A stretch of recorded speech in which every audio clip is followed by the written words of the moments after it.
We have three, and you only need three. All right, so I suppose I should better talk into the microphone. All right, so was the meeting properly posted? All right, looks like we have a 18-point agenda.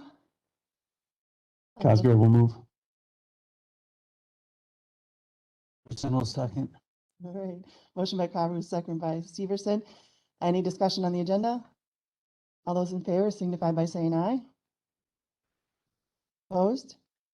All right, we have an agenda. Item number 4, read and approve minutes from the March 12th, 2021 meeting. I would entertain a motion to approve. Carrie Severson makes a motion to approve our minutes from the last meeting. All right, any discussion? All right, No. all those in favor signify by saying aye. Aye. Opposed? All right, minutes are approved. Item number 5, Driftless Music Garden event update. Should we come back to it? Okay. Item number 6, do we have corner updates today?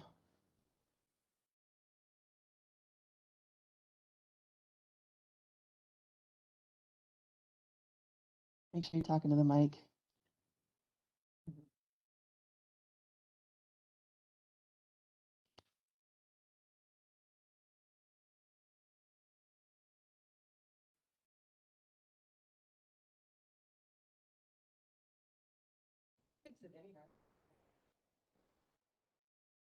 All right, 7 total cases in March, 2 hospice, 3 cardiac related, 1 motor vehicle, and 1 failure to thrive. 8 cases thus far in April, 2 hospice, 1 cardiac related, 2 geriatric related, 1 motor vehicle, 1 suicide, and 1 undetermined pending autopsy. Currently have 30 individuals in the county who are on end-of-life in-home hospice care. Our office receives notifications of these impending deaths. That is wishing everyone a peaceful and restful weekend. That's it. Yeah. Okay, item number 7, clerk of court update. DJ, I see you're online. Did everyone have a chance to- Thank you. First, did the committee members have a chance to read the report and have any questions?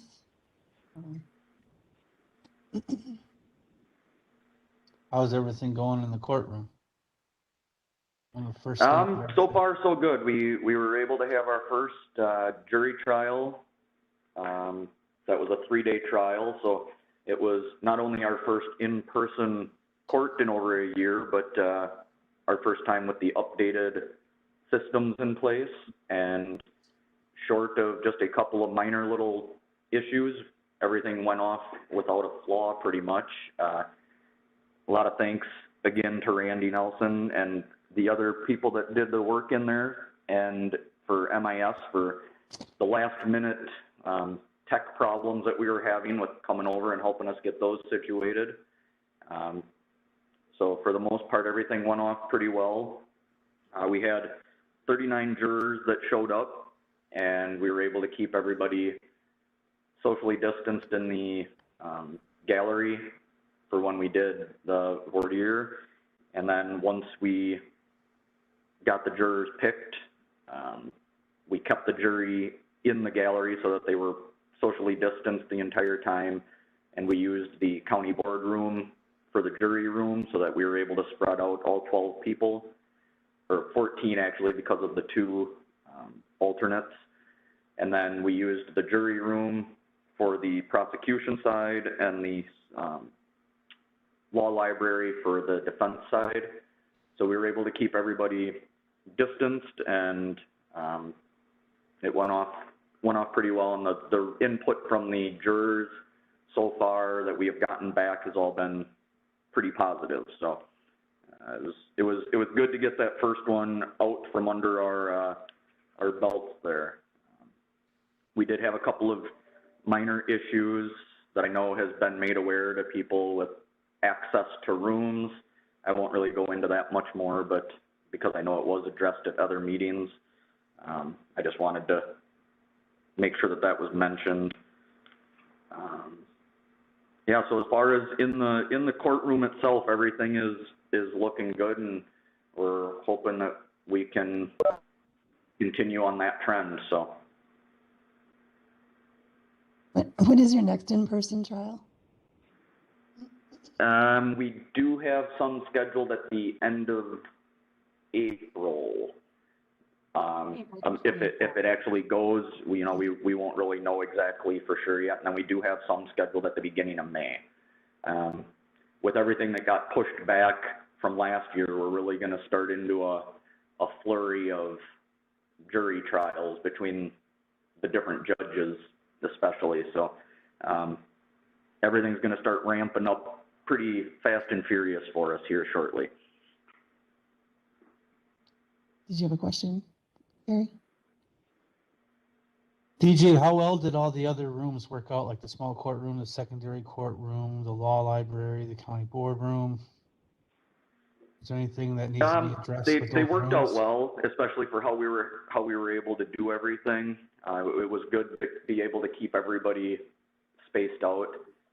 Like I said, the only issue we had was the people accessing, or the person accessing the rooms when they shouldn't have. But like I said, I know that's been addressed, and they're working on a solution to some of those things. So the feedback we got from the parties seemed to be favorable, that, they liked how everything was set up, and they didn't have to really worry about the distancing for everything, and we were able to keep everybody as distanced as possible, and we cleaned in between witnesses. We sprayed the mic down, the table down, the chair down. So yeah, I would say it worked pretty well to be able to use the rooms as we were. And with our large courtroom, it definitely helped for being able to spread the jury out like we were, so. So I guess what I was mainly hinting at was, like, there's a district judge, or I don't know, I guess a district judge that makes all these recommendations that how he would like these courtrooms set up in this pandemic. And is he appreciative of the stuff that we have done to be up to his specifications, I guess? I don't think that he necessarily has a set standard, just because the courtrooms, like every courthouse, is so different. And we are benefited by such a large courtroom. A lot of the other counties don't have that luxury of the large courtrooms. But I do know that when we submitted our plans, they had zero objections to how we were planning on doing everything. So it seemed to fit what they were hoping to be able to do.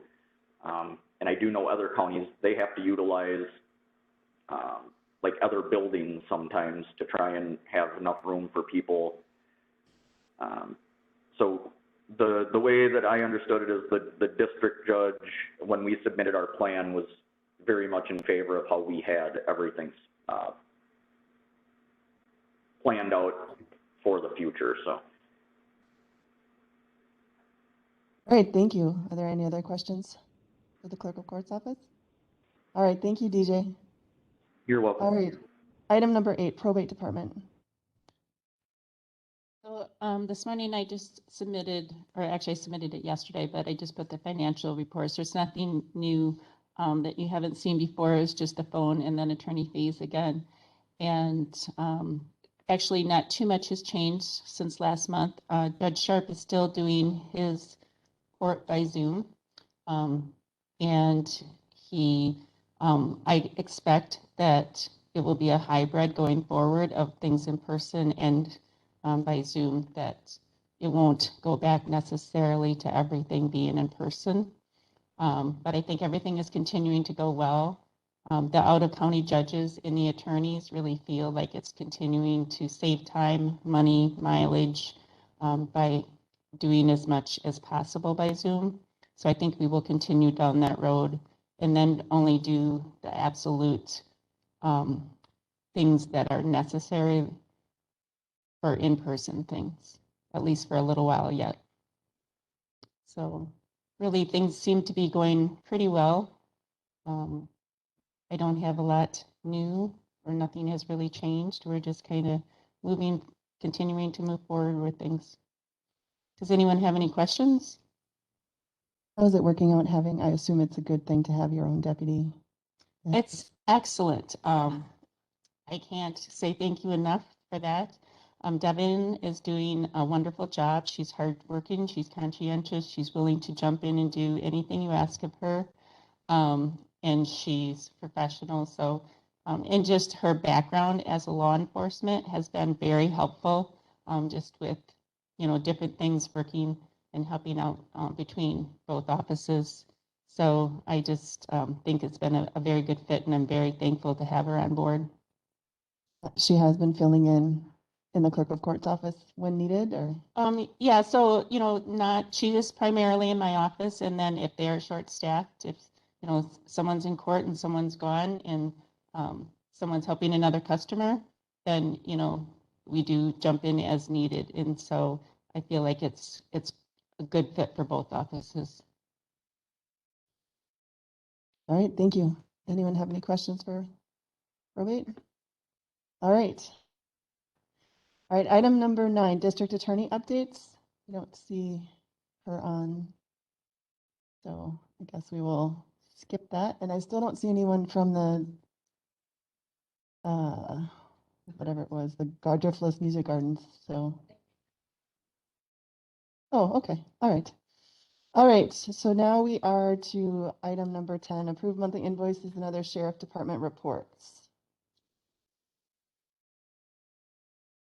Does anybody have any questions about the invoices? I'm just pulling it up again.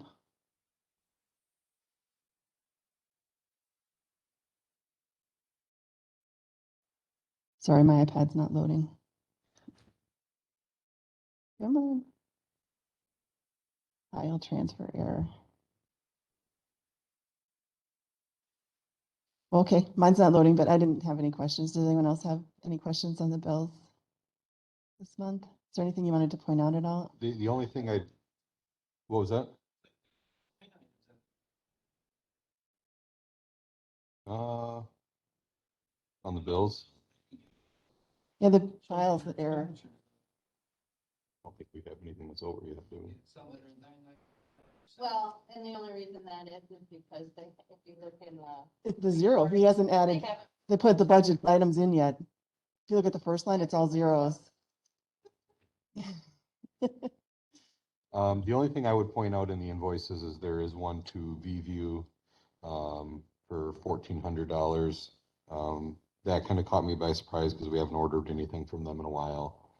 They were auditing their bills and Found a found out we mistake. had owed them some money. So that was the only thing that caught my Is that attention. from a 2020 No, invoice? It was from a 2021. yet. Okay. So I went back through it. At that time, I was managing the camera program, and I was able to find where we had received cameras from them at Okay. that time. So,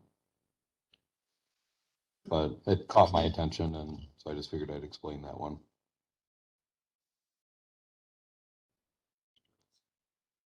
All right, motion by Cosgrove.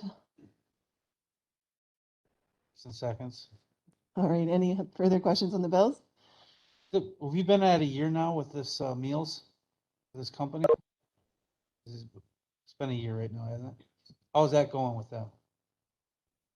For the most part, pretty well. We get a few complaints about the quality of the meals. I don't feel the quality of the meals is that much different than what we were getting before. And that's a traditionally a complaint is people don't like the meals they get.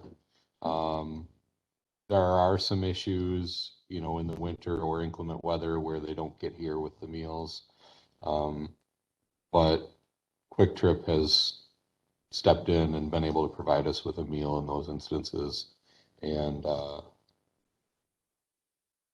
they like the Quick Trip meals. I was gonna say, Very I happy with bet you that. they really like those. Yeah. So cost-wise, have we been had over 30 meals, or have we just been doing 25 meal, because our census has been below 30 for sure.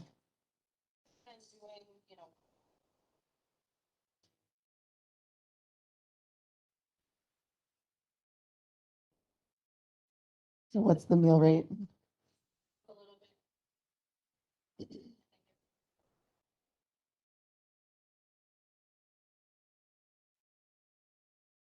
Still not bad. All right. So I think, do you want to go over the report first? Yeah. Report, if you're ready. Yep. Um, Oh, I'm sorry. All those in favor signify by saying aye. Aye. Opposed? All right, the bills are paid. a March report, vouchers are down 22,696. Number of jail bookings, we're up to 58. Average inmates housed, about the same. Monthly complaints were up. I imagine that's going to continue to climb into the spring. Citations are up. That's going to continue to climb, I would imagine, as well. Civil process is up, and transports are down to 2. And average number on electronic numbering is 5. All right, any questions on that report? Medical costs of inmates housed out of county. Do we take care of medical costs for inmates that are in county? Yes. What we do is so if we get a bill from the doctor for the inmate, we get it at the medical assistant rate, so it's much lower than your bill or my bill. But, so what we do is we pay that, but then we charge that debt to the person's canteen account. Now, that may not always get paid by the inmate, but we try to recoup those funds. They expensive. It can be. Bills the first line item. Look at them. So that was for ACH. That's for ACH, that's the inmate healthcare that we just, I mean, that's not something integrated from them.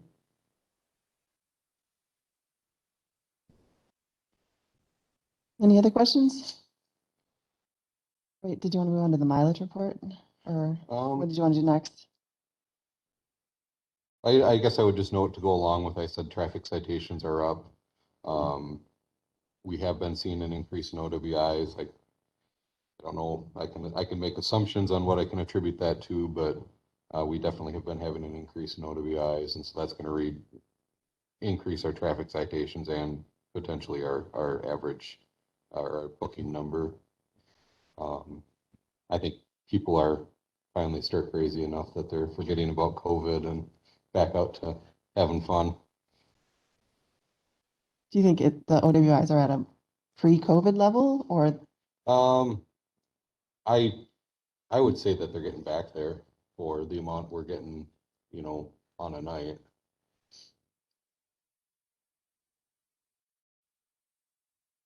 And the mileage report. What does the OOS mean? Out of service. So I figured, that's the one that hit the deer? That's the one that hit the deer, and it appears that one is, it doesn't appear, it's totaled. Insurance company totaled it. So they are gonna buy us a squad car to replace it. Luckily, that was one of the squad cars. I was just looking at that, I was at 150. Yeah, that was one of the squad cars that was due to be replaced this year. One issue I've kind of been going back and forth with the insurance company on that. In the past, they've replaced all the equipment in the car as well. They're not willing to do that this time. So Was the equipment salvageable? I'm not sure because the vehicle won't power up. So I'm going to have GenCom come out and pull all the equipment from the vehicle and test it at their shop. So if it works, we can keep it. If it works, we'll keep it and we'll put it in the replacement. If not, the insurance company will replace it if it's damaged. So, but yeah, that's what the OOS is, out of service. And it sounds like we may have our 2 squad cars here soon, so insurance company will buy one of those for us.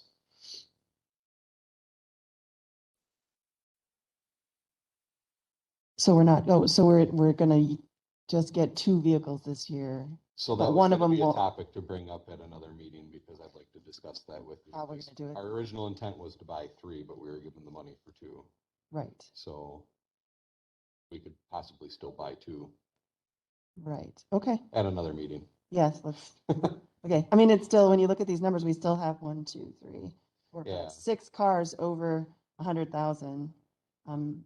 Yeah, Not and some of including the those total. are backup cars that I'm looking at getting rid of, but a lot of them are still out on the road on regular patrol. Like the backup K9 car is being used right now on regular patrol, because that's being right now is standing in the place of the one that's out of service. Right, okay. So, and then that leaves us with just 1 car for casual patrol.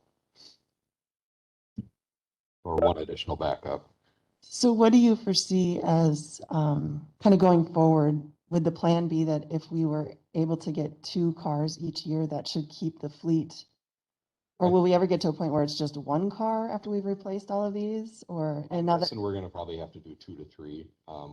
even though they have 2 their most of the own? time, yeah. My goal, what I'm envisioning right now is about 6 years a car. That may vary based on mileage. If we have one that hits 6 years and it's still really low miles, let's put another couple of years on it maybe. Right, because right But- now they should be getting less miles since They they are. each have their own They are, if you look at these compared to, you know, last year's. a year ago yeah. at this time when we were still having shared cars, the numbers are significantly different. Okay, So, all Yep. right.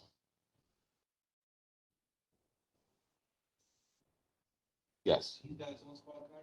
he does, but it sits in the parking lot. It could be, yeah, and it has been. That's why it's, I mean, its mileage has changed a little bit here and there. It looks like it hasn't changed in a couple months, but it does get used. Just for the most part, it's waiting for him to return to duty. And that'll be the other one that gets changed out this year as well. It's 151,000 on that one. All right, any other questions on that? All right, so to the agenda here. Yeah, district attorney. Oh, you're muted. Oh, we skipped you, but we could take your, if you have anything you'd like to inform us of, we will take your report now. Sure, we can go ahead and do that. How are things going? Sure, sorry, I'm in court. I don't get to talk. Don't get to speak unless spoken to. So, things are, I've said this for a couple of years. We are struggling under the new victim witness legislation and constitutional amendment. Now married with Zoom, we have more obligations, and now that victims can appear via video, we are getting a lot more participation by victims because they don't have to get off of work and come down to the courthouse, right? They can take off a few minutes, the case gets called, and they can then later move on their way. So we're really struggling under that.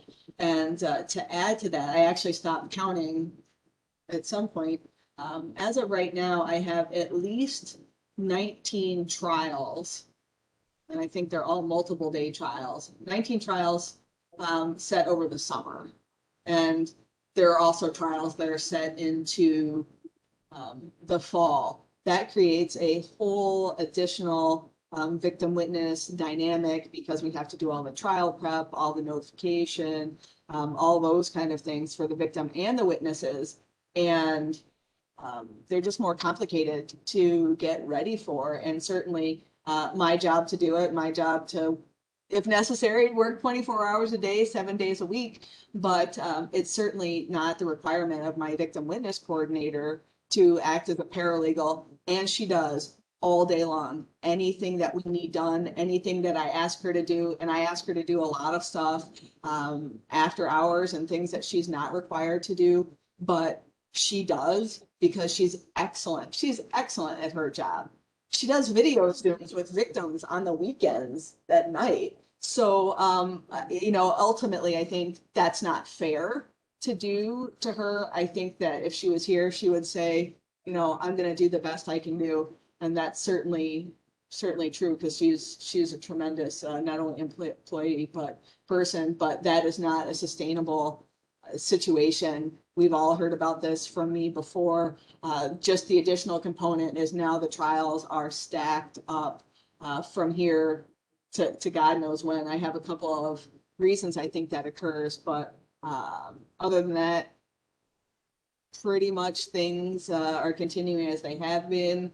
I'm happy to report we both law enforcement departments and I pinned down some policies with respect to some notifications that have to be made to me under the statute. We've all worked really well together on doing that. I'm a lawyer, so my preference is not for policy matters, but we worked through that really well.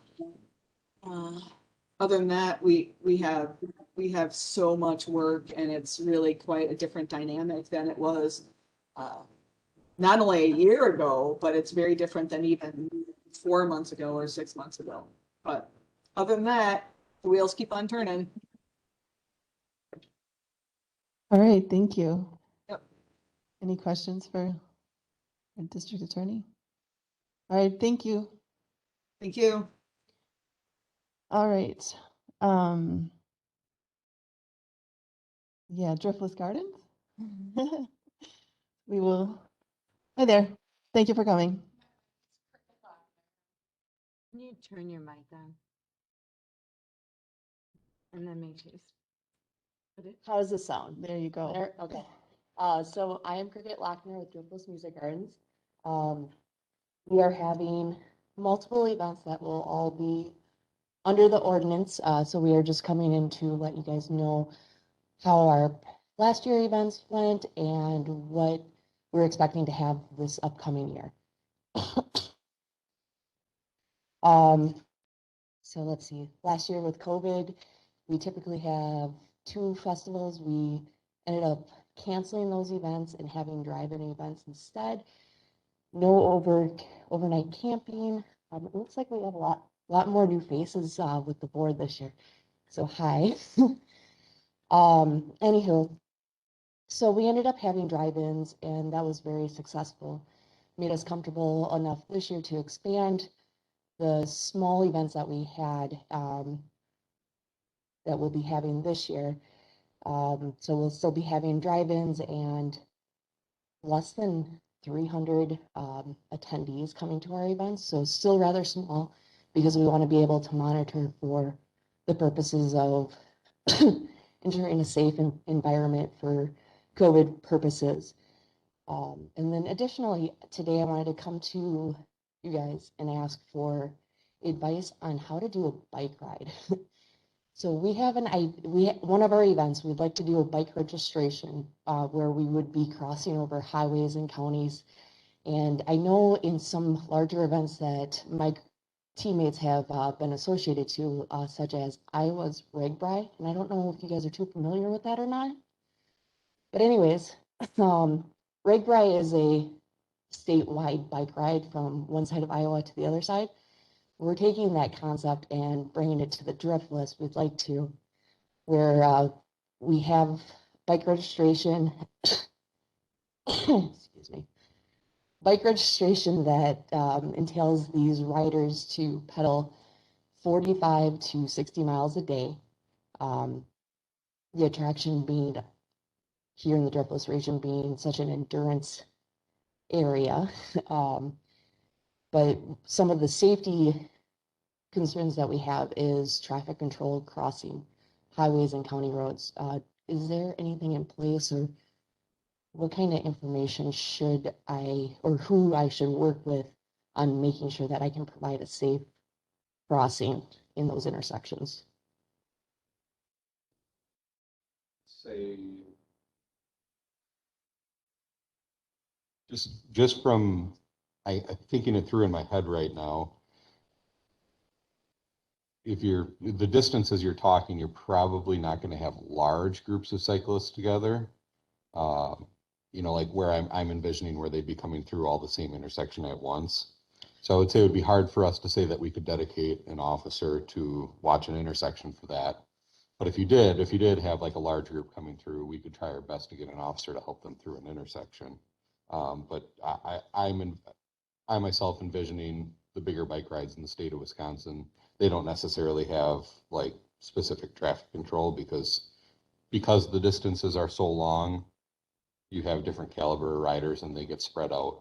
They all may meet up at the same place at the end of the day, but they get there at different times throughout the day. Okay. So Is there any structure in place now where there's a head count of like if a group was gathering, like say it was 500 people, then county would need to step in to help with that coordination?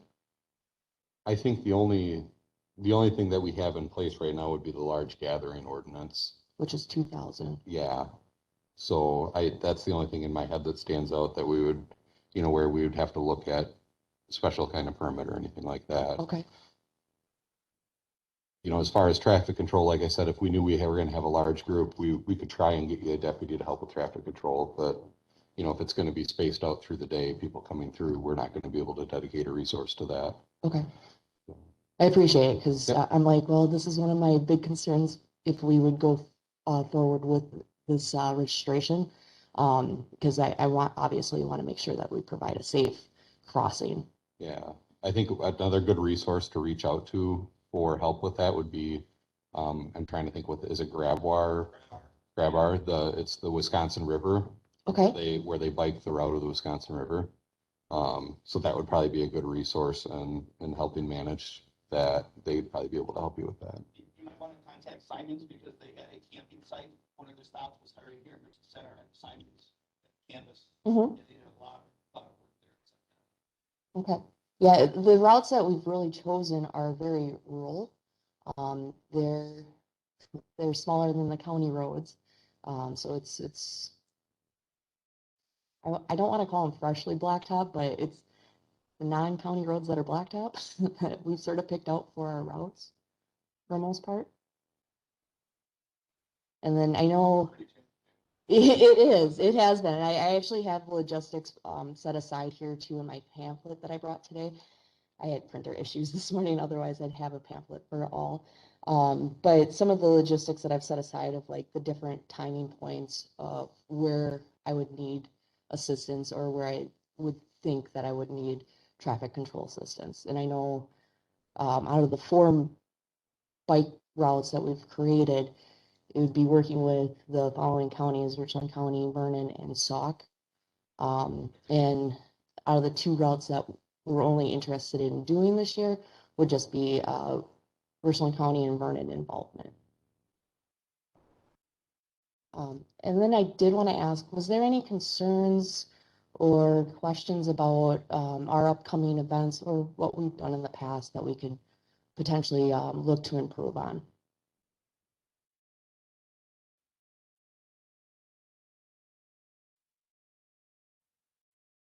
As of your events last year, I don't think anybody really raised any concerns with them with us. So I would say that from the sounds of it, you did a pretty good job running everything, and it sounds like they were a success, so that was good. Thank you.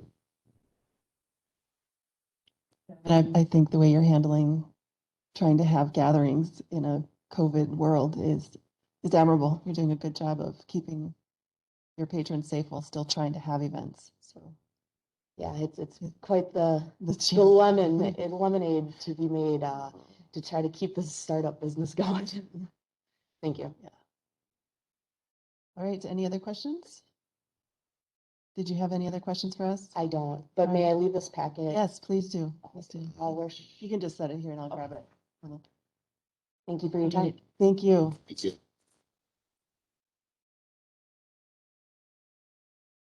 All right.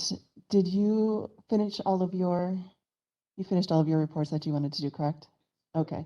All right. So now we are to item number 11, autism communication cards. So this was something that a friend of mine, she is an autism ambassador advocate out on the East Coast. And these are some cards that they use with their police departments. And so I just asked if she would send me some, and I just wanted to give them to you guys. So essentially what they are, they're called, here I have it written down. Didn't bring it. They're called something about, essentially what they are, and I'll just.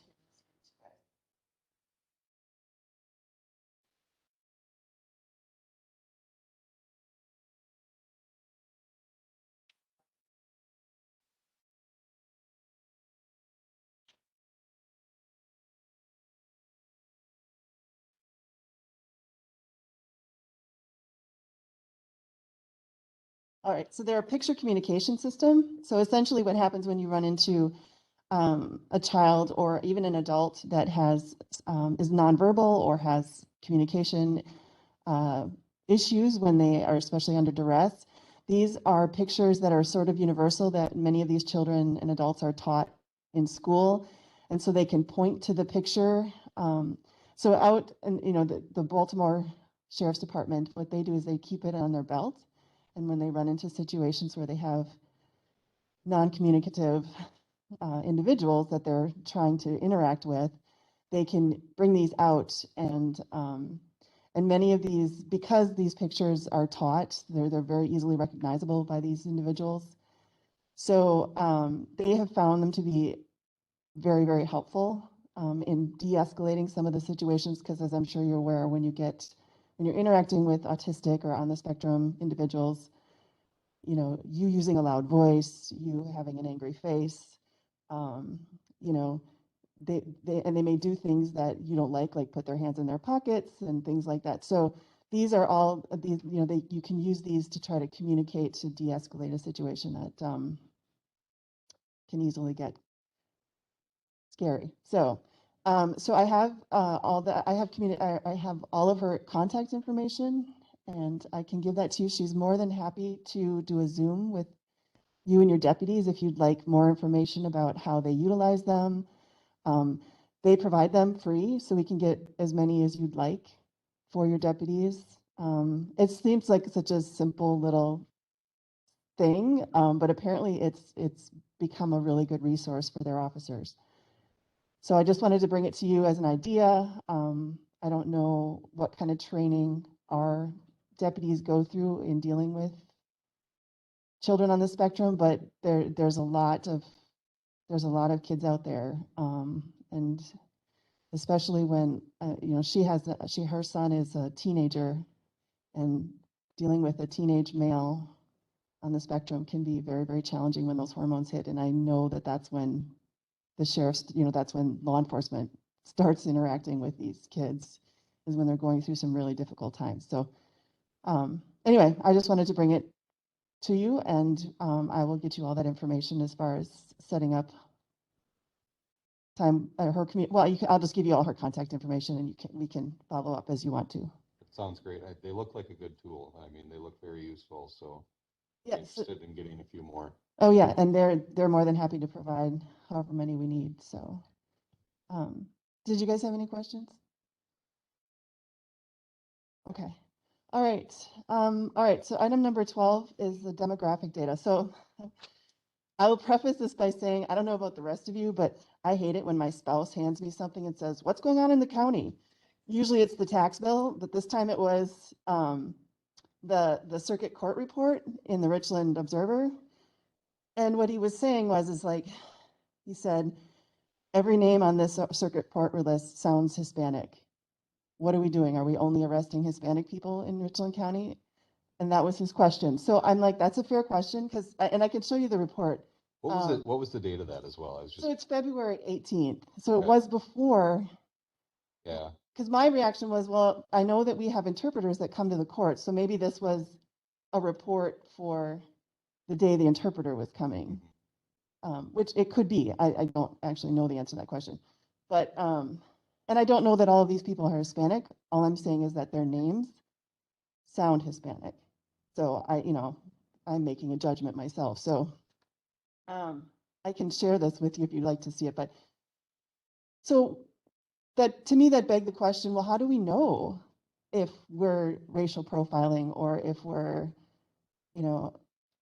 what, or, how do we know and what are we doing to make sure that we aren't doing that? And so I asked Chief Deputy to get me some demographic data, and what he was able to do was pull up two different things. One was the demographics of people that are booked into the jail, and the other one is demographics on people who are issued citations in the county. And those reports are on our iPad. And so, so I'm approaching this like I've approached everything else. If I don't know the answer, I feel like we should find out the answer. And if we're doing a good job and everything is fine, then everything is fine. And if it's not, then we make some changes and figure out what we need to do to make it better. So that's the approach I'm taking with this as well today as well. So I did, to put things in perspective, I did actually look up what our official demographics are for the whole county. And all we have is the 2010 census right now, because the 2020 census isn't out yet. So according to that, we have 18,028 people in our county, and this is as of April 1st, 2010. And it breaks down our demographics. We are 94.4% white alone, not Hispanic or Latina.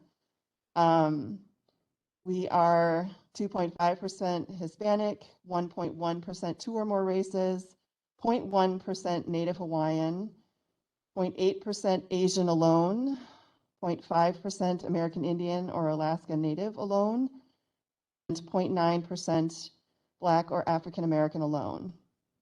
So what I did is I took those percentages and I put all of the people of color together, and that adds up to 1,062 people of color in our county and 17,018 white people in our county. So when you look at those numbers and then take it to the number of, let's just go to the citations one first. So there are 43 citations of people of color out of 1,062. That's 4% of the population. And there's 444 citations, or 441 citations of 17,018 people, and that's 2.6% of the population of that population. And any of them that said no entry or unknown, I just didn't count them in the numbers. So in that case, it does look like we have a little bit higher rate of citing, giving tickets to people of color. It's not a huge difference. Well, but it's almost double. And that was why I took it as far as, because I knew that we had a very small population of people of color in our county. So that's why I wanted to make sure I took it based on the number. And these, I'm not like a statistician by any stretch, so I'm not saying these numbers are completely accurate. I was just trying to get an idea. The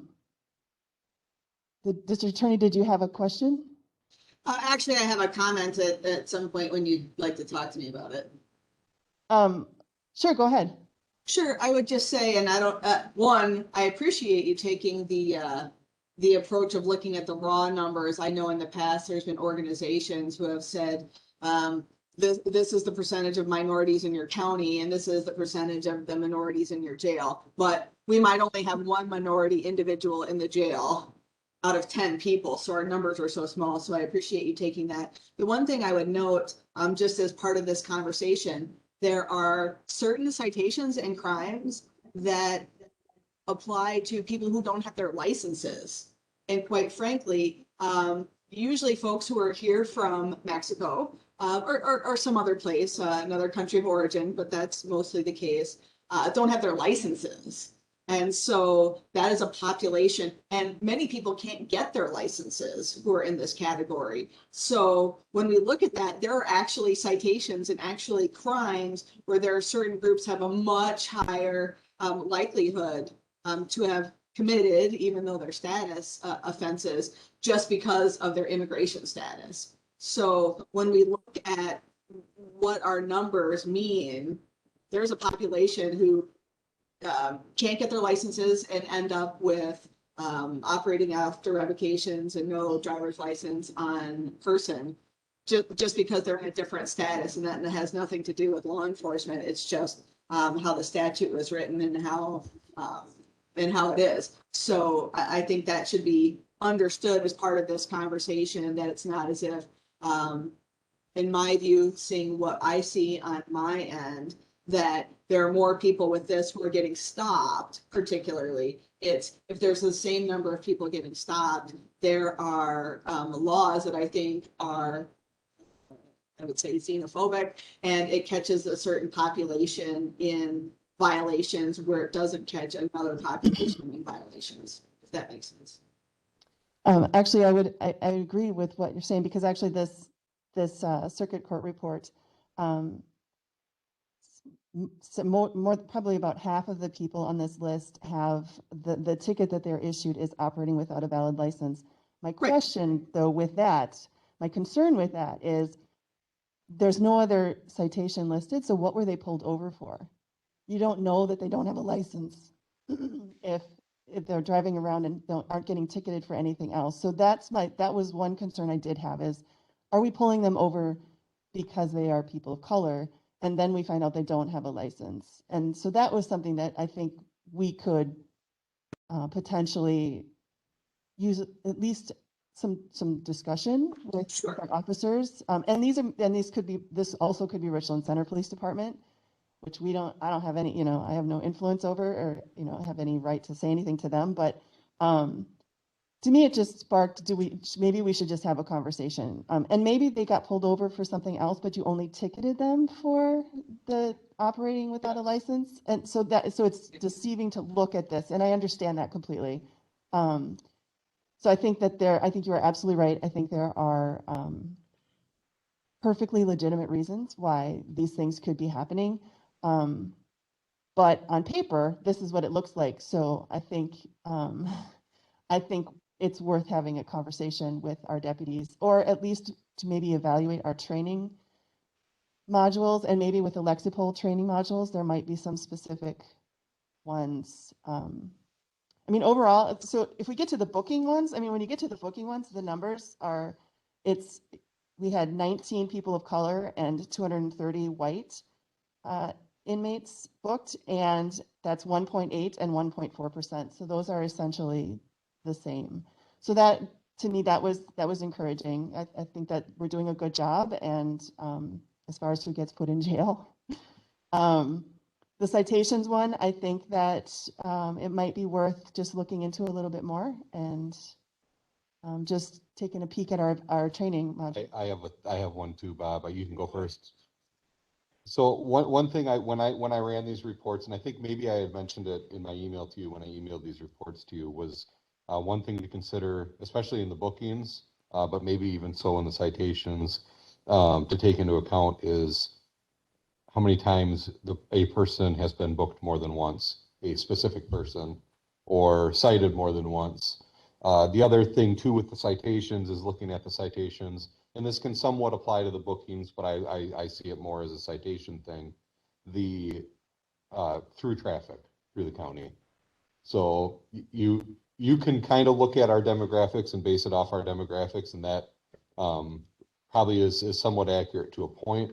But we deal with a lot of through traffic, people from outside the community coming through Richland County on Highway 14 is a big, right. There was a couple of these that were from out of town. Yep. Not everyone was from Richland Center. So most of them were, but not all. There's a lot of, I guess, just to say there's a lot of factors that would factor into these numbers that you can't see necessarily. Yep. Right. Yeah. Understood. And again, like I said, these numbers are, even the percentages and stuff, this was no, large study. This was just trying to get a feel for where we're at, and just making sure that we have this conversation so that that everyone's aware that we care about this, and that we are willing and willing to have these conversations, and willing to do what we need to do if we do need to make changes, or to keep doing a good job. And then to further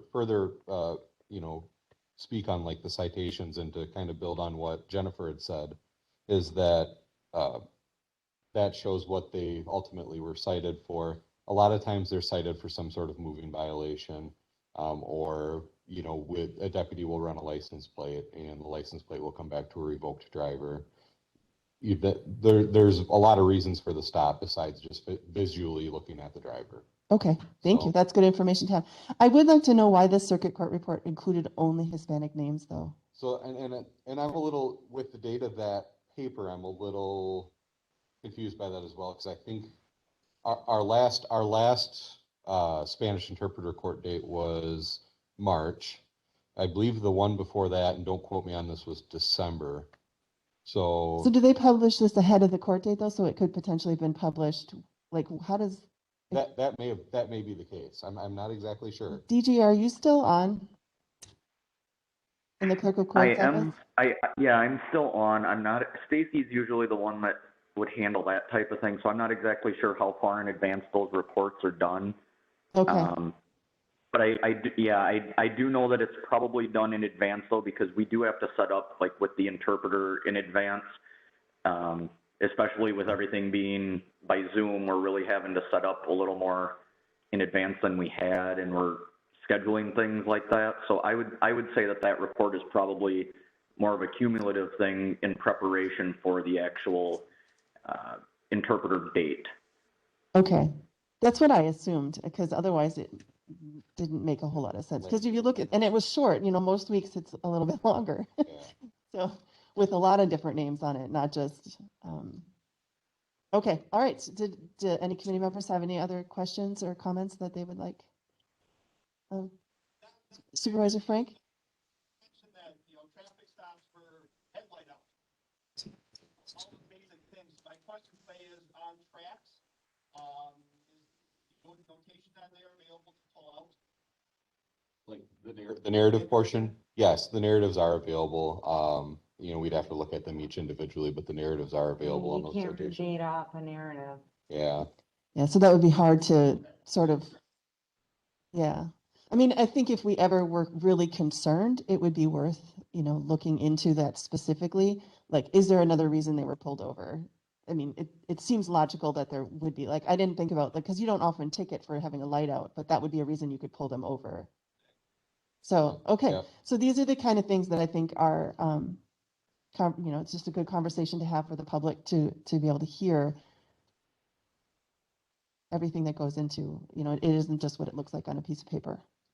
So, all right, with that, I would like to move on to item number 13, GPS tracking. Supervisor Severson, this was something that you had wanted on the agenda, so I'm going to turn it over to you. Well, can you just explain exactly what you were thinking you want, and is it something we should move forward with, like trying to implement? I think it would be nice to have some type of a tracking system for our deputies that the dispatchers and maybe the admin staff could look at nighttime. So we When currently don't deputies know are where our active. deputies are, if they're off somewhere. I could pull up my phone and tell you where my deputies are right now. Okay, so you do have a tracking Yep. system. It's the ideal situation was we were going to get on MOC, which is a state system. That's been difficult. We've yet to get on MOC. We've applied, we've tried, and have not succeeded in that. We, with the help of MIS, came up with a workaround on that. All of our deputies, with the exception of one or two who haven't switched yet, are on iPhones. So we use the Find My Phone app to track our deputies. So each deputy has a department issued iPhone? And then, I think there's just one yet who hasn't went to an iPhone.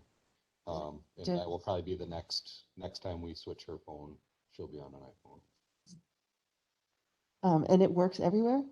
Because I know cell phones don't work like at my house. So if the cell phone's not working, With the switch to FirstNet, their modems work. So if they're cell oh, so they have phones, their, they have two different providers in a lot of cases. So if Verizon's not working where their cell phone's coming from, their modem in the car is FirstNet, so we have better coverage. There are still some dead spots, but generally, if you're going into Bear Valley is a good example, we can see their last location. We know when that was. It marks the time. MOC's a better solution. We're on a 2-year waiting list for MOC. The state's that far behind because everybody wants MOC. what is MOC?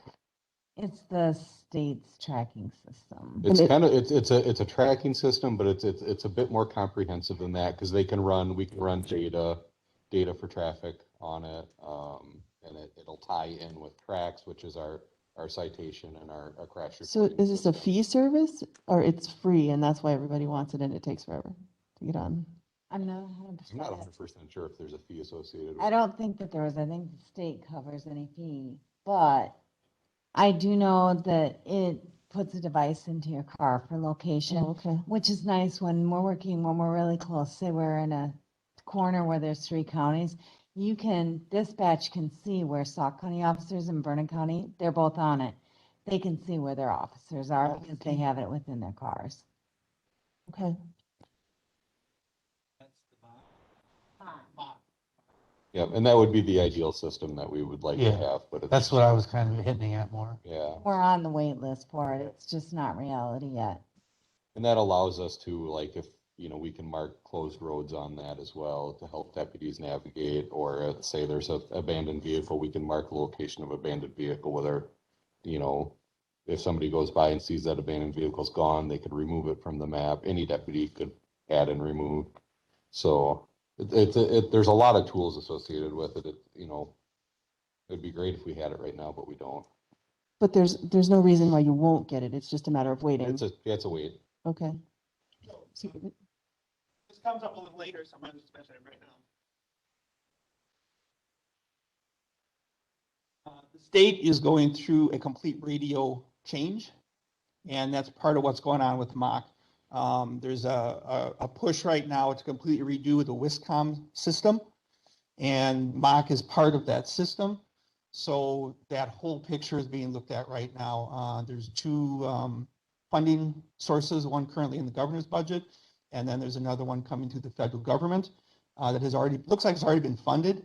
And so that whole process is looking at to go out to RFP and to rebuild. So I think that's one of the big delays in the MOC right now, is they don't want to get too many people involved and then go, And have to upgrade all the. here we go, switch everything again. Yeah.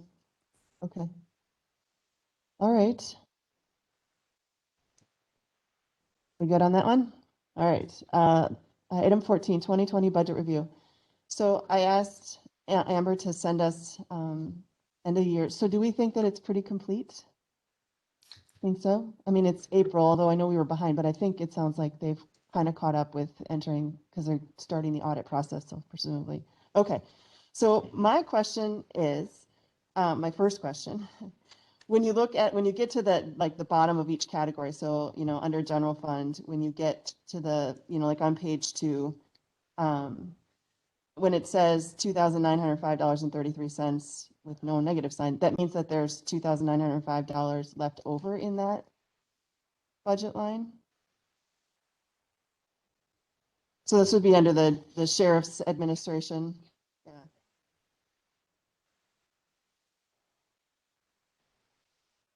Was spent, but it left, we had 1% left, right? Okay. And then you get to the next page, and at the bottom, so then you have to go to 2 pages to get to the bottom of the sheriff's department.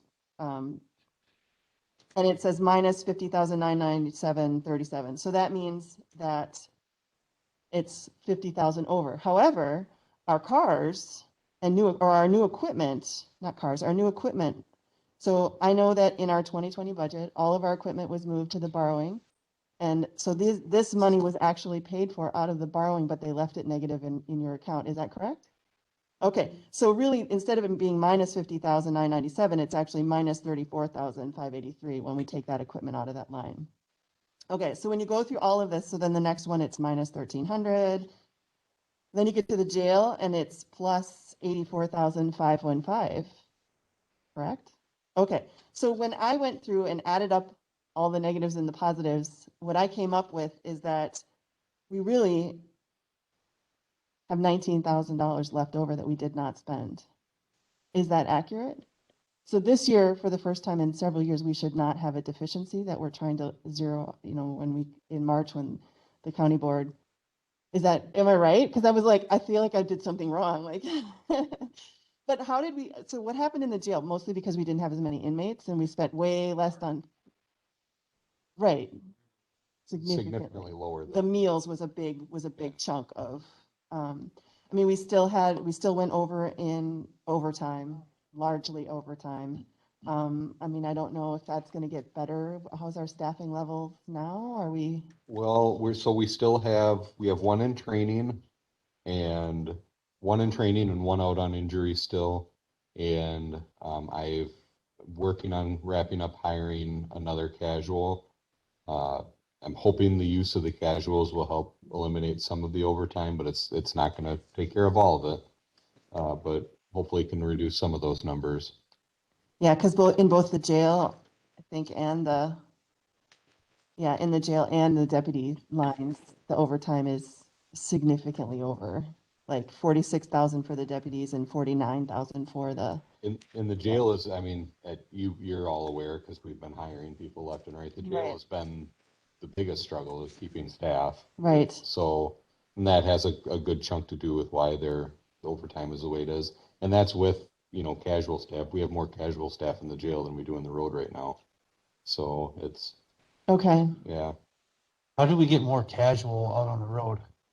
So we've been hiring, well, how do we get them? Yeah, like, are they needed? Like, do we need to get more? We do need to get more. We're down. Why don't we do it? Holding us Finding up. people who want to do this on a part-time basis Yeah. isn't, hiring in law enforcement is a difficult thing right now, regardless. Finding people who want to do it as a part-time gig is even harder. So we're just not finding the applicants. So if, let's say we did have a great group of casual people that come in, does the deputies union interfere and say, hey, you have to offer these hours to our full-time employees before they get offered to casual? There are certain things we'll have to offer to the union before we offer to casuals. That's just the way it is. And that would be like overtime. Well, not necessarily. So, like scheduled overtime, let's say somebody took vacation and now we have somebody out on injury and that's caused overtime. That overtime, that pre-scheduled overtime, we can offer to our casuals first. But it's that stuff that pops up, that last minute stuff where somebody's on sick leave and we need somebody to cover that shift. That's going to be offered to the union first by seniority. It's the pre-scheduled stuff, which does exist, that we're going to cover with casuals. Seems like it hurts our budget overall. Because we're paying more overtime at a different rate than what we could be for casuals.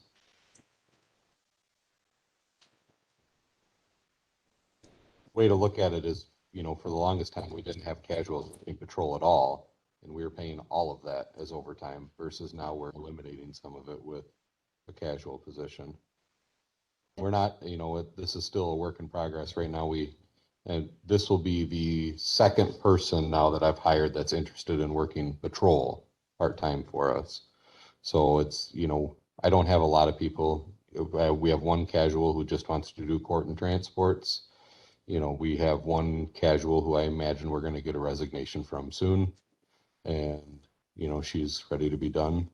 And we're going to have to find people that are going to be willing to sit in the courtroom and do court security, because one person as a casual is not going to cover all of court when court goes back into session. According to the statute, that's the sheriff's responsibility to staff that courtroom with a deputy. Yep. So we authorized 5 casuals for both the road and the jail each, didn't we? So when I last worked with Clint on that, I don't know what movement has been on that.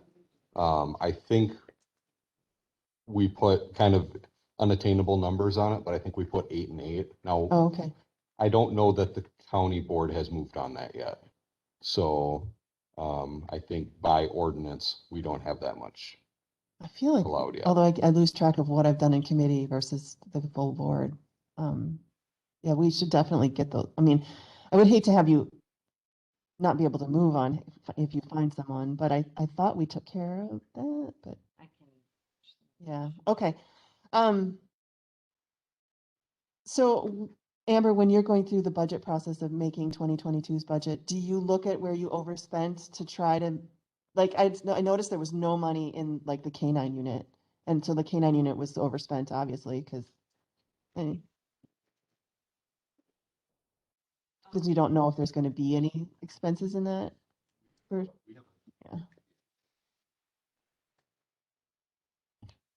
So, the K-9 is usually all donation money and then Oh, okay. whatever expenses we have, because, we may not have many expenses one year where we'll have other, more expenses Okay. others. So, I try to historically look at the budget and what numbers have been given. It's been hard to Because do they that keep getting- because they don't want you to increase any line items in the previous years, so we do what we can.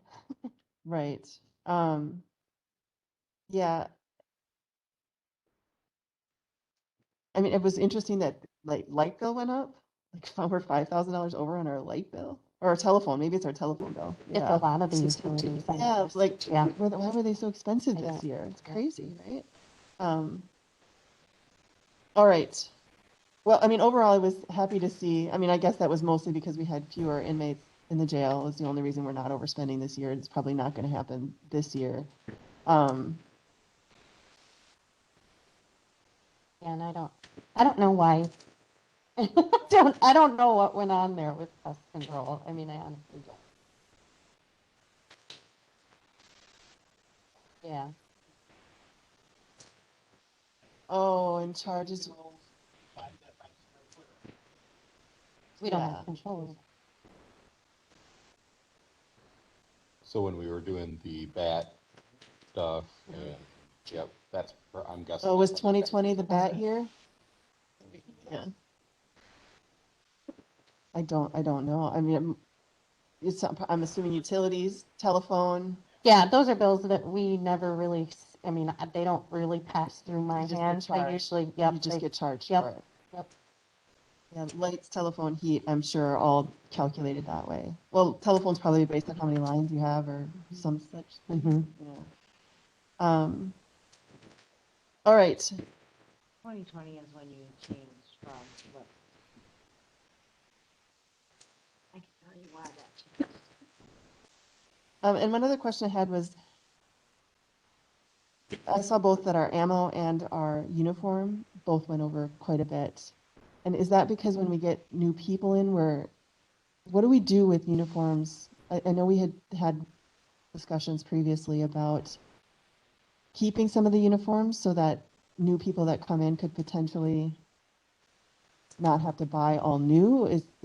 What happens with their uniforms when, I mean, I'm assuming you take them back because you don't want someone running around with a uniform that they're not authorized to wear, right? Pretending to be a. I guess it depends on, by contract and I believe by policy, if somebody's been here, so uniform allowance buys a lot of things for the deputies. Uniforms is one of those things that's a big part of those, but vests, stuff like that. So by policy and by, I believe, the collective bargaining agreement, if somebody has worked for us for less than a year and we can reclaim anything they purchased with uniform allowance by policy and by. So if they've worked collective less than a bargaining. year? Yep. And if they've worked more than a year? If they work more than a year, then that is theirs. I mean, ultimately that money is theirs. The county just holds it. So that's always been my understanding of uniform allowance. It's the deputies. So they get to keep their sheriff's Yep. deputy? So what happens a lot of times, and I shouldn't say a lot of times, some of the times somebody leaves here, they go to another agency, they cut their patches off their shirt and they sew on their new patches. Oh, gotcha. So we don't necessarily take that. Some of it we do. If they don't want it, we'll take it. Okay. But we don't necessarily enforce that when they leave. And what about the ammo? Well, ammo is its own animal. Some years it's great, some years it's not. Generally, and this goes back to previous administration. I want to say back right around the time I started on patrol, ammo just made a giant spike in price, and it's hard to plan for. How do I want to say it? Ammo prices and politics go hand in hand, and some years ammo prices are good, and other years, something happens in the political climate and ammo prices go out of control. 2020 was one of those years.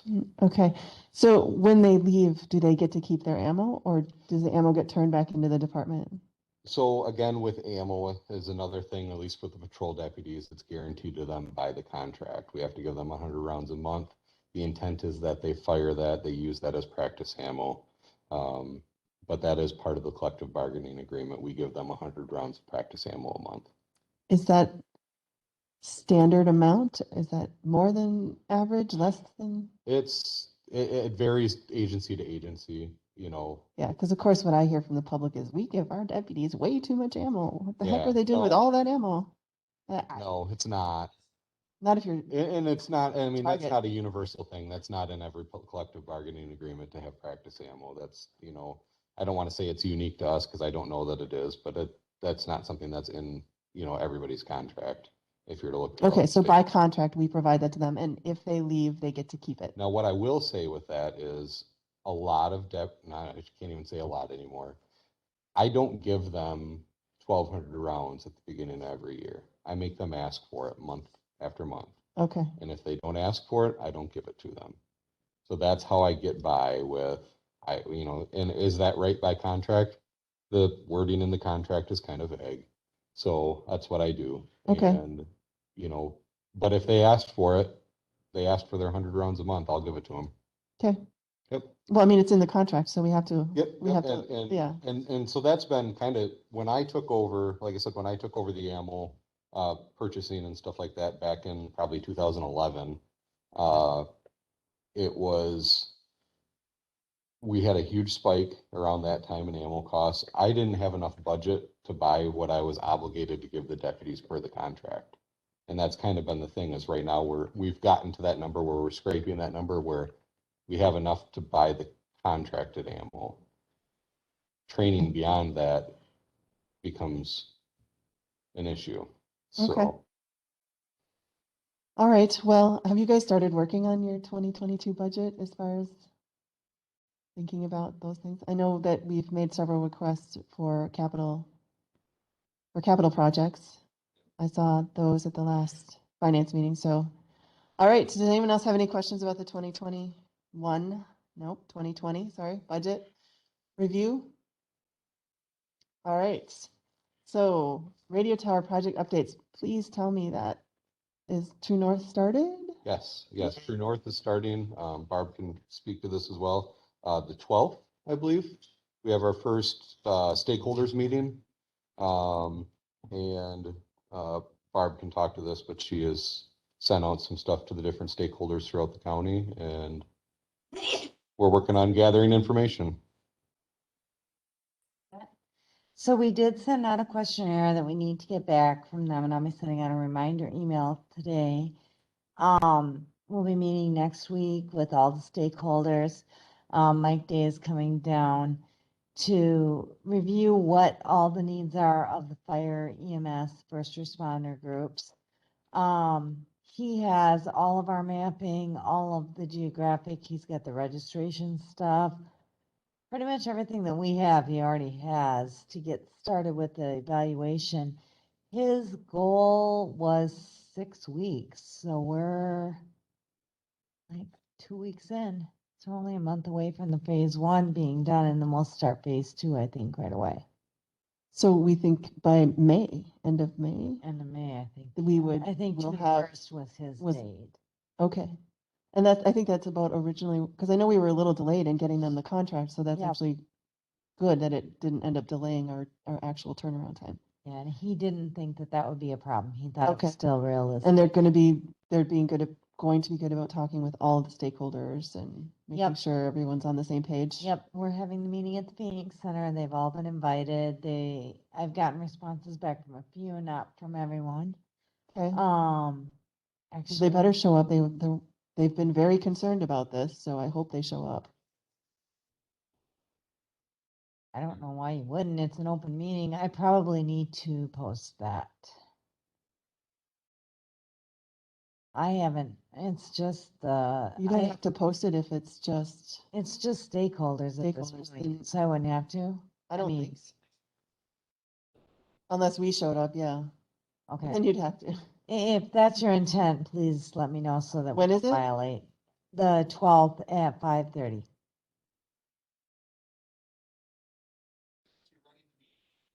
I'm the point person and then Mike will actually be running the meeting. No, right. Yeah. I just wouldn't want to have a quorum there and then Yeah, violate. I don't think, I can't make it that night, so I won't be able to be Okay. there. All right, so we're making progress. We Yes. think they have what they need to move forward. And Hopefully I've gotten Highway, Roger did respond with what Highway has. They were also part of the stakeholder group. And he is actually the only response I've gotten back for their equipment. okay. All right. Well, that's progress. That's good. I mean, we'll see what happens. Because at the end of this, what we should have is a report that tells us what we need, what we have that, The phase 1 is what we have, phase 2 is the recommendation for what we need. okay. And we do have enough money to do phase 2 Phase with 1 and 2, both. with what we had. Okay. Yes. So we'll potentially move straight into phase 2 right after. I think that was what was approved by County Board, if I remember correctly. Do we have approval to go ahead and move forward without any further action, or do we have to actually, I'll double check with Clinton, but I'm pretty sure that we they can move right approved into, 1 because and we improved 2. the amount of money. Yes, We approved that whole, whole piece. the 45,000 or whatever. That was what I thought I remembered. Better clarify that, because otherwise we'll want to get it approved so we can get it Right moving away. through. Yeah. Yeah, but I'm almost positive that the Okay. whole amount was. All right. So no action required today. No. Anything further on the radio tower project? Thing for me. Okay. So number 16, mapping radio system and squad updates. We already did the squad updates with the, oh, except we have the new cars we need to talk about. So radio system, kind of discussed that already. Squad updates. As we discussed earlier, I have the one squad that's out of service. Insurance will be replacing that and potentially some of the equipment from that car. The hope is that with insurance purchasing this, I should have enough money left over to buy a third vehicle. My intent is for that to be an admin vehicle and potentially replace the sheriff's squad, which is at 126,000 right now. Yeah. Yep. So that's my thought. With the money that will be left over, because I don't know if we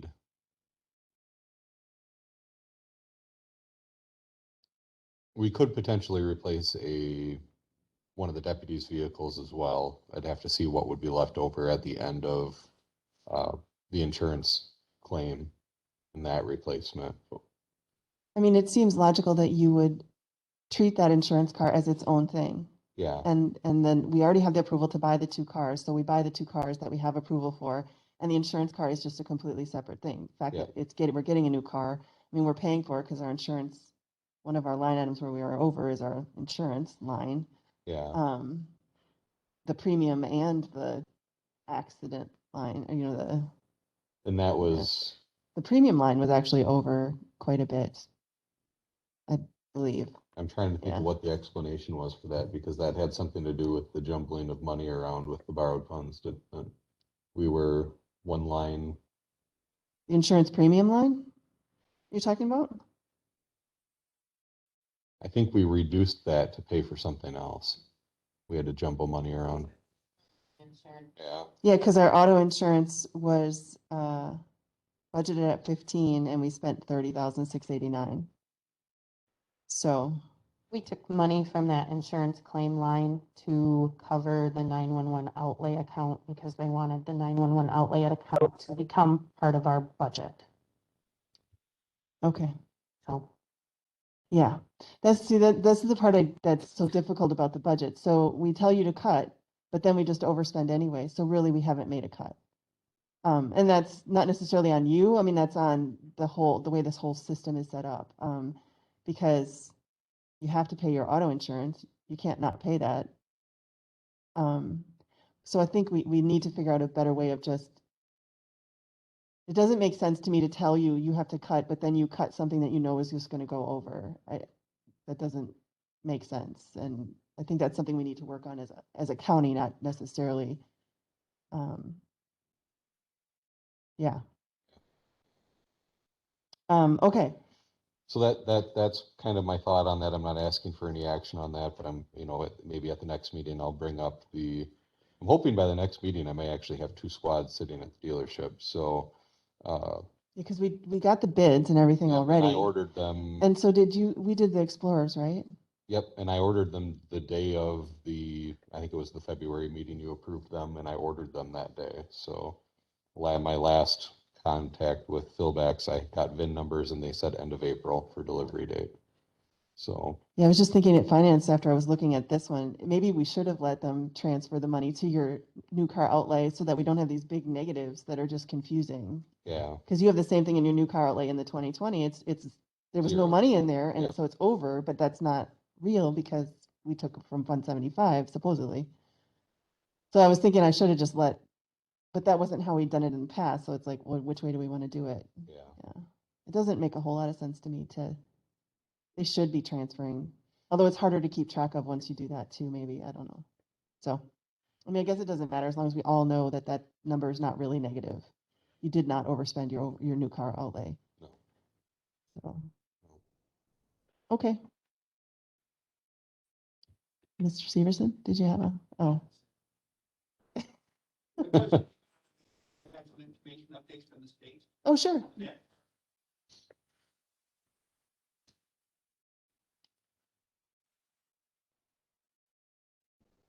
So, I talked to Clay a little bit about this, and there was a grant, some leftover grant money that the state was going to put in towards getting the GIS information for the EZNet for each of the counties to tie their 911 system into the EZNet.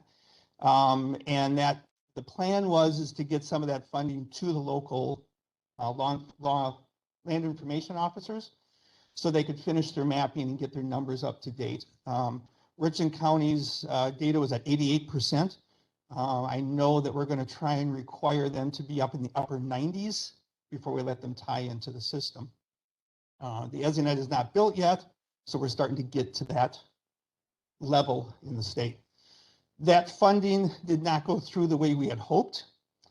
So we do have the money left over, and my hope is, the discussion that we started yesterday was to allow, my hope is that the land information officers will be allowed to rerun their data numbers of times and make the corrections, send it to the state. We have a contract there, and then keep cleaning up that information as we move forward on this. So that's changed things a little bit in the state. There's a couple of grant fundings coming up, both for 911 and for the GIS and the EZNet element, both again in the governor's budget, and also some federal money coming down. So my encouragement for the sheriff's department at this point is to really start working on those maps. Get that data together, get that process going so that when AT&T, who's now going to be our EZNet provider, is ready to go, we can start picking out these counties and getting you hooked up. There's currently two counties on an EZNet right now, Grant being one of them. So it's really close. They're on a separate company right now, but that company, TDS, has already been working with us at the state and the AT&T EZNet part of it. So that's all going to meld together. When this happens, it's going to happen pretty quick, and I'd really like to see Richland County on the front edge of that, not on the back edge, because that gives you a lot of advantages for funding and sources and things like that. So that's my spiel for now. One of the things that when I spoke to, and I think it was Jessica about the data, she said that there was a company that basically that's their specialty is to take the data and clean it up, and that they should have sent a cost to us for that. I haven't seen that cost. Do you know where that's coming or what that company is? Because I haven't gotten that. So the company is Geocom. The state has contract with a company called Geocom. Geocom is the one who ran the data and did the initial cleanup, and that was under state cost. That was under the grant cost. But then when we did, there was 2 different sessions that I attended online, a 6-hour meeting. Yeah, it was. They were intense. Long meeting. Uh-huh, it was very long. And they said though that there was still another company that is that still Geocom that we should be So contracting with? what we're hoping to do now is recontract with Geocom. What we wanted to do is we wanted each of the counties, each of the PSAPs to be able to pick out their own contractor, because some of them already have people doing this. And so we couldn't get the state to agree to multiple contracts with multiple vendors. That just became a problem. So what we ended up doing is, we're hoping to do, we have to get the federal approval on this, is to get, my hope is to have Geocom be the point of contact. Geocom will then run all the data again. So if, for example, Lynn wants to do a bunch of cleanup and go, I want to see where I am, send the data. Once a month, you can send data, see how your progress is going. Okay, That's because that makes sense to me from a data perspective. I can understand why the state wouldn't approve a lot of vendors doing it, because standards aren't always, even though their standards are not always met the same. exactly. And that's the other thing we're planning to do is we're trying to set the ESINet standard. There's a NINA standard out there, National Emergency Numbering Association. That's who I represent. And so we've got that standard, but Wisconsin standard is going to be that and a little bit more, because we have some very unique things in Wisconsin. So our standard under the WLIA, Wisconsin Land Information Association, will have a few other fields and data in them that will be very helpful. Little things like how to clearly identify elephant trunk rock. We know where it is, but from a mapping perspective, how do you identify that to other first responders and people? So we have a process to do that. So that's that piece. So we're going to try and set that standard, and then we're also going to try and set a process that says, okay, here's how you can do this to keep your data current for NG 911. Can you tell me what you mean by when you keep saying we? We is a good question. So the Office of Emergency Communications is heading up the State 911 project. Jessica Jimenez is the program director for that. I say we, I'm the chair of the State 911 subcommittee. So I'm appointed by the governor. And so my task is under NINA, the National Emergency Numbering Association, who I represent on the board. And then I'm also titled to represent small PSAPs. So the governor had to appoint people that would represent municipalities, towns, and small PSAPs. So I'm as designated for the rural PSAP contact for that. So the we is Office of Emergency Communications, who handles the funding, the State 911 subcommittee, who helps make these decisions and directs OEC. Okay, Does that make sense? thank you. The thing that I'm confused about what you just said though, is all those standards that you just mentioned are already set out. That's what that 6-hour meeting was about, was to go over all those standards. They're already listed. I already have that. Right, you have those standards. Those standards have not been finally approved. Well, There are it's not by NG 911. NG 911. The NINA has set the standard for NG 911. Wisconsin is going to have a little different standard. It will meet all the criteria of NG 911. And there's a few things ask all the agencies to include also. Do they have to? No, they don't have to. Okay. To keep it uniform across the state, it'd be very helpful, very useful. But the standards that we have to meet are already out there in the NG 911. In the NG 911. Now, the NG 911 standard is also a flowing document. Right. It's fluid. But Sure. it's also published at a national level, so companies like Zerker and Spillman are getting that data, whereas when Right. Wisconsin makes a change and you have a national company, that's where it becomes a problem. Right. They don't fit to the national standard. Right. And that's why with this, the basis will meet that standard. We'll also have some criteria that says these fields and these text data would be helpful. Okay. Do they want to do that? That's up to you.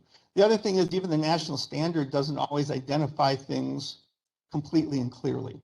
So we're going to try to, or as the Geocom piece of this goes together, we're going to try and say, yeah, you can name it ST for street. Do you put a period at the end or you not put a period at the end? But that's defined in the NG 911 standard. Right. Some of those are. Yeah. Some of them are vague. I don't think so, not Yeah. the training I went to. There's some fields in there that, Okay, a question for, that's another story. Right. But, okay, but that's the direction. See, and make sure the county starts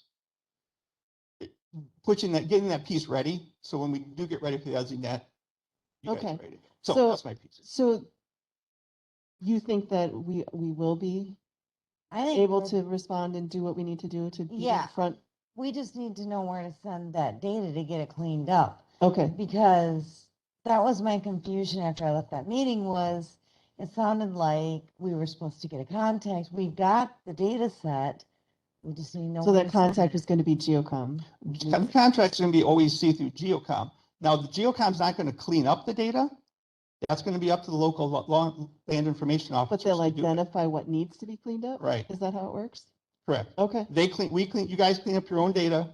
It gets sent to Geocom. They do the review of it and say, hey, these things meet the criteria. They don't meet the criteria. They send you an error report back. so you know clean what, these up. that identifies what needs to be cleaned up. Exactly. Send Okay. the next batch, try it again, clean it up.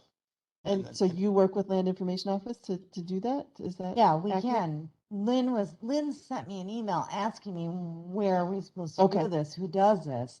I don't have that yet. Okay, Right, and one of the things is going to be, how does that process work in each county? How does it get from, how does the information get to Lynn? Does she get it from the city? Does the city send the address changes to her? Does it then go, does she then do the update? Does the update then go to who to get put into the 911 center? What's that flow? And I know that the Geocom is going to be looking for every county to say, how do you do this? Give us the 10-point Give flow us your- chart. your Of how this your works. SOP. Okay, Yeah, basically. So we know, and then we can help out with that. all right. So Thank here's my you. spiel. Thank you. Thank you. Any further questions? All right, so now we are to future agenda items. Does anyone have anything they need or would like added? All right, so number 18, adjournment. Great. Motion by Severson. Do I have a second? Second by Cosgrove. All those in favor signify by saying aye. Aye. Opposed? All right, we are adjourned. Thank you so much, everyone. Good meeting.